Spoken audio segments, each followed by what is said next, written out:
Hello ladies and gentlemen, welcome biggity back to the channel. Your boy's name is Mark Roden, and today we are doing a good, bad, and ugly on the 7th generation Honda Accord because it is Sunday and we always do good, bad, and ugly. And somebody said that they wanted to see the 7th gen Accord, so absolutely we will be doing the 7th gen Accord. Let me know another car that you guys want to see next weekend down below in the comments. Thank God that heater just turned off. I thought it was going to keep being on for the whole video and I would have had to apologize, but now I don't have to.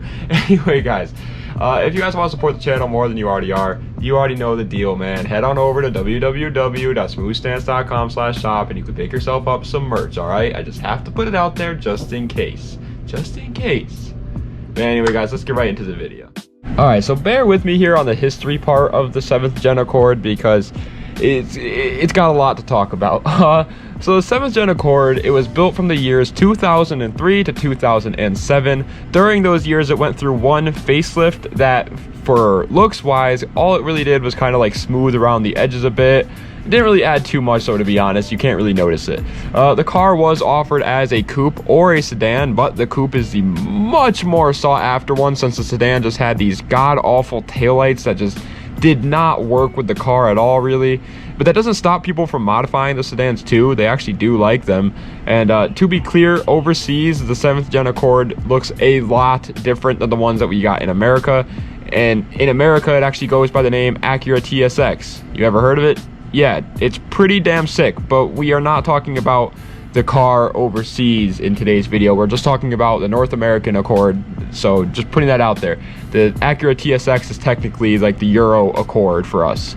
Anyways, back to the Accord. It has a bunch of different chassis codes for whichever one that you decide to get. It goes by either CM4, CM5, CM6, CM7, or CM8. Those chassis codes change based on if you get the facelift, if you get the coupe, the sedan, and a couple of other factors. So just look into it a little bit before you start being like, yeah, I have a CM8 Accord. You might have a CM6. So just make sure you know exactly which one you actually have. Now time for the trim levels, which there are quite a few. You have the DX, the LX, the EX, the LX V6, and the EX V6, which most of all of those only change very small things like power windows or heated seats or cruise control, but the ones with V6 after them obviously come with the V6 instead of the freaking inline 4 that all the other ones have. The car was also offered as a hybrid. I don't really know much about the hybrid, to be honest with you, but I'm just putting it out there that it did come with a hybrid. The facelift that happened in 2006 for these cars actually did increase the horsepower numbers by very, very small margins, but they actually did increase the horsepower. It's not just a looks thing, and I thought I should mention it because most of the time when people say that they did a facelift, it only changes the looks and they don't actually change the power or anything like that. So that's pretty cool. Like, props to you, Honda, for actually changing the horsepower.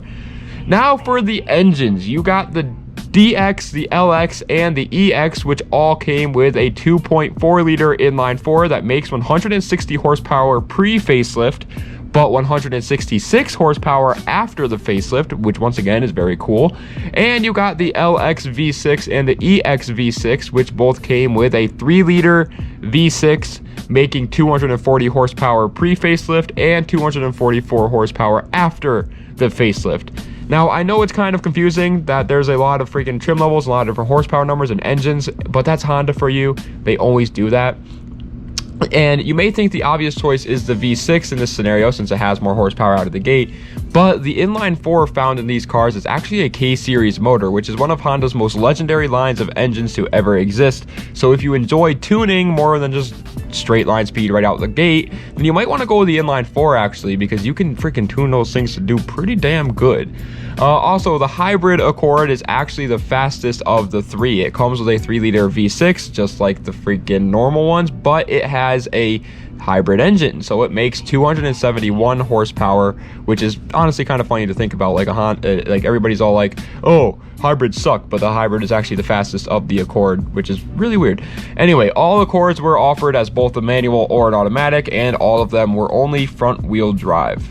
All right, finally we're out of the freaking little history lesson there. Honda always has so much that you have to talk about with their cars because they have like 500 different trim levels and different packages, and it's so annoying.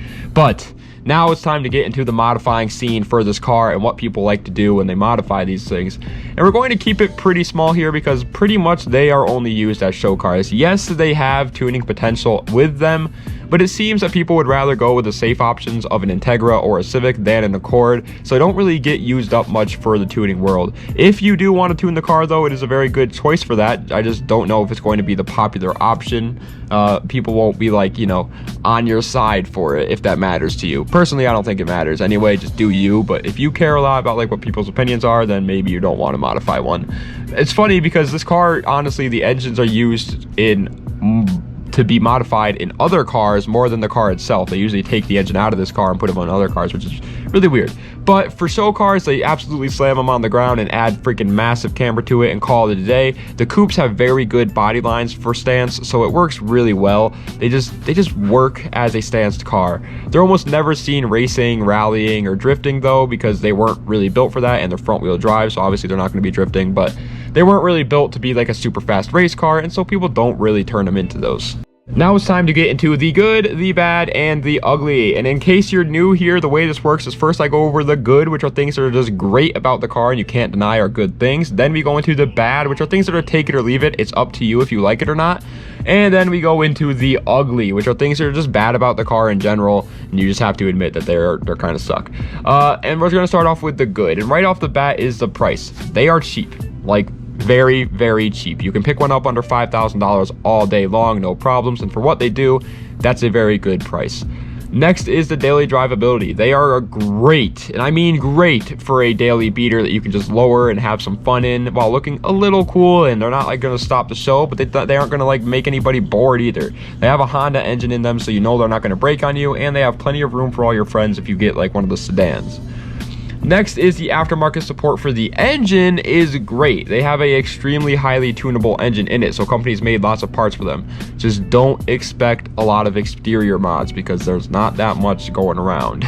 Next is the cup holders. Finally, we got a car in one of these good, bad, and uglies that has good enough cup holders to put it into the good spot. It warms my heart. It was meant for daily driving, so they worried about those little small things that'll just make your life a little bit easier, and cup holders is one of them, which in all the cars that we've talked about before this, I'm always like, yeah, cup holders in this car are kind of non-existent, but finally we have one that actually exists, and I'm super happy. Shout out Honda for putting cup holders in their car. Next is the price for repairs is super cheap. They are a Honda. It's super easy to work on, so whether you want to bring it somewhere or you're just buying the parts and doing it yourself, it is very cheap, very easy, run-of-the-mill work, which I love. Next is the community for them is massive. Now, the actual like Accord community isn't the biggest, but the whole Honda community respects each other as long as you have a Honda. So every Civic guy, every Integra guy, every Accord guy, RSX guy, they're going to be there to back you up, which is nice to have. Next is how reliable they are. They can just go for miles and miles, and I guess this counts towards the daily driving part, but I don't know, man. I just had to mention it in a different spot because they are really, really reliable. They will last you for a lifetime. It's awesome. And finally, for the good is gas mileage is great, which is needed with freaking today's gas prices. So if you want to save some money, this really is one of the best cars to do it with. Now it's time for the bad, and right off the bat is the usual, the exhaust note. I always mention it for the bads, and this one's no exception. Personally, I'm not the biggest fan, but here's a clip. I'll let you decide.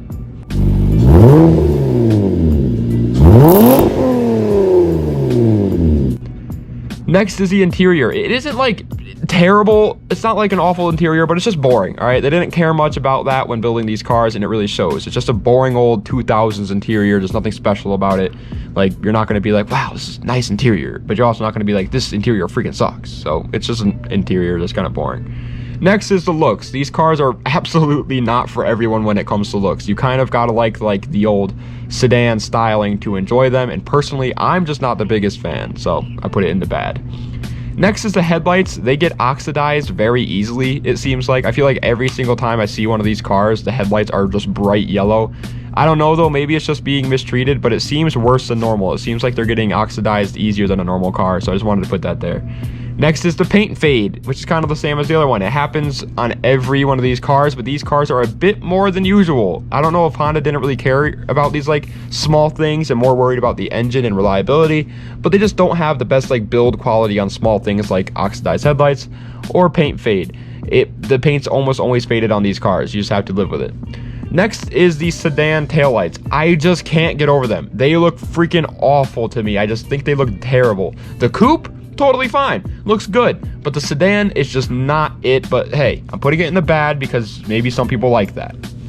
Next is they had a recall on the airbags, but most people should have gotten them fixed by now, so you might not have to worry about this. But if they didn't, you could just bring it into Honda anyway, and they will do it for you. But please get it fixed because that could end your life if you don't. You want airbags, man, all right? You're not cool. Just drive with airbags. Finally, for the bad is the fact that they aren't the most sporty of cars. This channel is about sports cars, and I love them so much. I always am talking about them. And these cars are definitely better than like a Prius, but they are in no way a sports car in my eyes. They are a commuter car with a little bit of spice added into it. They just don't have like the top speed, good handling, or aggressive styling to compete with other sports cars, which is fine. Not everybody needs to have the fastest car. It's still a cool car. It just isn't like a sports car. It's not like a sporty car that people are going to be like, wow, that car's sick. So if you care about things like that, if you care about having a actual like standing out sports car, then maybe it's not your best bet. Now it's time for the ugly, and there are only 2 uglies for this car, so that's pretty good. And first is the power steering whine. These cars do it a lot, which is an issue obviously, but it can be fixed pretty easily. So just make sure if you hear it whining, just don't be lazy and fix that power steering, man. You know, get your knuckles a little dirty, get a little there, get a little grease on them knucks, all right? You just gotta fix the power steering. It's not that big a deal, but if you don't do it, you're gonna be in for trouble. And lastly, for the bad, there's only 2. It's the automatic transmissions. They have failures quite a bit. I don't know what you're doing buying an automatic anyway, but if you do, good luck not breaking down. They tend to just blow up. Obviously, you don't want to have to replace your transmission, and so this only gives you more reason to buy a manual one, since they have the fun factor and a stronger transmission in them. So, does Mr. Marcus of the Rodent think that you should buy a 7th gen Accord? Well, I'm going to put the looks to the side because the looks aren't it for me personally, but if you don't look at it that way, or if you like the looks, then yes, they are a great daily driver that, like I said, can still be a lot of fun if you want it to. If you don't have any like plans building it, then your best bet is probably the Coupe V6 because they're freaking faster out of the gate than the inline 4s. And honestly, I just thought of this, maybe even the hybrid. It's the fastest out of the bunch, and it's going to be the cheapest for fuel consumption. So if you literally have no intent on building it to be fast, then actually the hybrid Accord 7th gen is your best bet. They're the fastest. They are the best for freaking daily driving, so buy one of those puppies. But they're going to be a little bit more expensive than the inline 4s. If you just want a dirt cheap sleeper car that you can make really fast, then the sedan inline 4 is your best bet. But for almost everybody, they are a good choice, unless you really like sports car styling like myself. If you are like a high schooler or someone who wants to drive to work and back without having to worry about repairs, pick one up. It's a great choice. It's literally one of the best choices, actually. But if you are somebody who loves racing and drifting and being super fast and, you know, doing all that kind of stuff, then maybe pick up like an Integra or a Civic. They're a little bit better. And I just realized I said drifting and then told you to pick up an Integra or a Civic. I don't know what I was thinking there. But guys, that is the end of today's good, bad, and ugly. I hope you guys enjoyed. Let me know another car you guys want to see for next week down in the comment section below. And subscribe to the channel, guys. We are at 10.4 thousand subscribers. It means the world to me, man. What would I do without you guys? What would I do? Seriously, tell me. Tell me. What would I do? Yeah, you don't know. I don't know either. So, I don't know. Anyway, guys, I hope you guys enjoyed. If you did, like, comment, and subscribe. Das Vidania. Have a nice night.